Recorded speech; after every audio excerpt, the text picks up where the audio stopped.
Hey everyone, I'm sorry this video is late, but I've been spending a lot of time lately working on the Working Class Foodies cookbook. Which reminds me, if you haven't signed up for our newsletter yet, please take a second and do so by clicking the link below. Why would you want to sign up for this? Well, in addition to recipes and food writing not featured on the show or on our blog, as well as interesting food links from around the web, starting this week, the readers of the newsletter will be able to take part in the Working Class Foodies cookbook as recipe testers. I'll post a recipe in the newsletter, and you guys can try it out and send me your feedback for the cookbook. Oh, and one more quick thing before we get to this week's show. We're going to be moving to our own YouTube channel, which you can subscribe to by clicking the link right here if you're on Hungry Nation's YouTube channel, or on the link below if you're on workingclassfoodies.com. We'll still be cross-posting to Hungry Nation for now, but subscribe to our channel so you don't miss an episode. Well, thank you for it. And now for this week's episode of Working Class Foodies.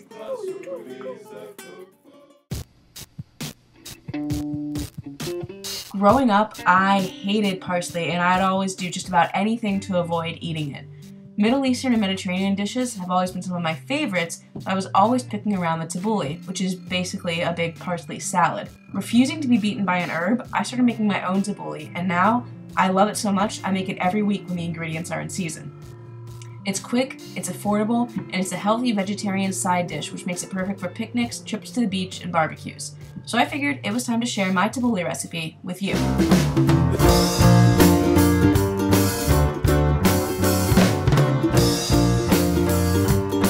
This week on Working Class Foodies. Tabouleh recipes vary from country to country in the Middle East, but they all contain two key components: cracked bulgur wheat and parsley.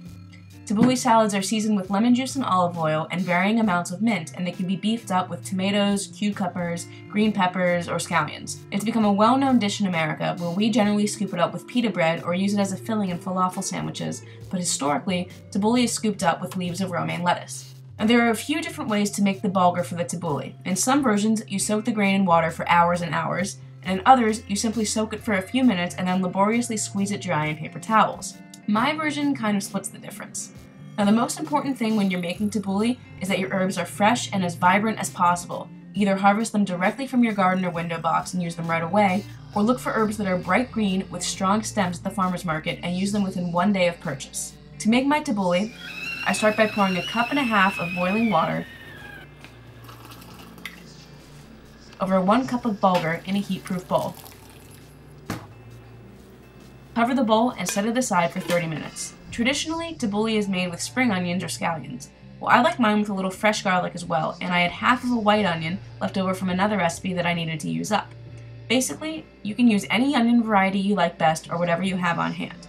The key is to chop the vegetables as finely as possible, like between the smoothness of a pesto and the chunkiness of a salsa. You can do it by hand, but if you've got a food processor, it'll save you a ton of time.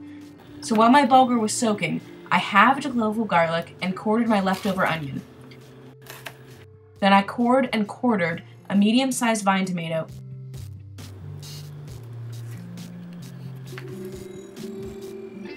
and put it all into my food processor. I seasoned it liberally with salt and black pepper.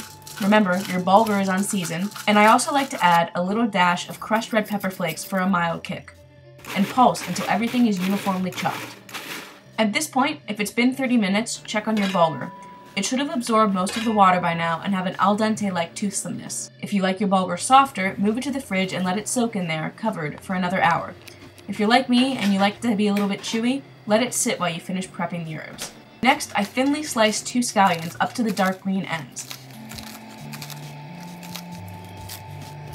Then I prepped my parsley. Hold a bunch of rinsed and dried parsley in your hand and run the blade of your knife down the stems, removing all of the leaves. Go all the way around the parsley, removing as many of the leaves as possible. You can save the stems for making stock. Roll the parsley leaves up into a ball and chop them finely. Use quick, straight motions with your knife and don't just hack at the parsley. By hacking at it, you'll bruise it and it'll be wilted and flavorless in your tabouleh. You want about 2 handfuls or 1 heaping cup of chopped parsley. Then chop up about 1/2 cup of mint leaves. Pick them off the stem, roll them up, and slice them down. Once again, don't hack at your herbs.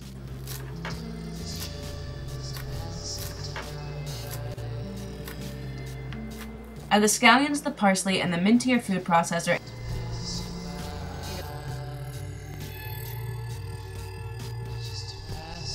Add a tablespoon of freshly ground cumin, the juice and zest of 1 lemon, and a drizzle of olive oil, about 1 tablespoon, and give it a quick pulse just to combine everything. When the bulgur has finished soaking to your liking, add in your chopped vegetables and your herbs and mix it all together. Taste and adjust the seasoning if necessary, and chill the tabbouleh until you're ready to serve it. Now the key to this tabbouleh recipe is twofold. 1, your parsley has got to be as fresh as possible, and 2, the cumin. If your parsley is all faded or wilted, the tabbouleh will taste flat, and the cumin is a little touch that I like to add to give the salad a deeper flavor. Although tabbouleh is traditionally scooped up with romaine lettuce leaves, I like to make it a vegetarian main dish at barbecues by serving it on top of a grilled pita bread or flatbread with some feta cheese. Our flatbread episode with Brendan works great for this. Just check it out right now by clicking on this link right here. Throw the flatbread dough or pre-baked pita bread on the grill, top with some feta cheese, and scoop the tabbouleh on top. Add a little squeeze of lemon and enjoy. It's a tabbouleh pizza!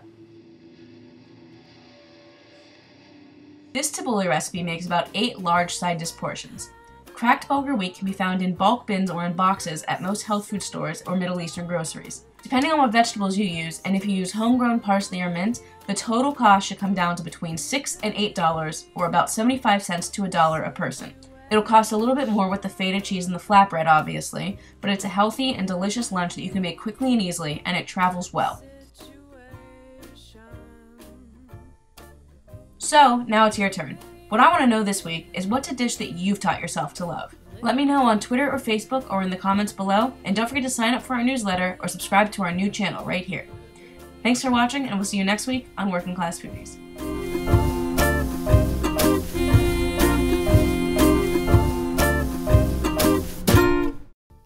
Check out some of our other episodes to find recipes that would go great with this dish by clicking any of these boxes around my face.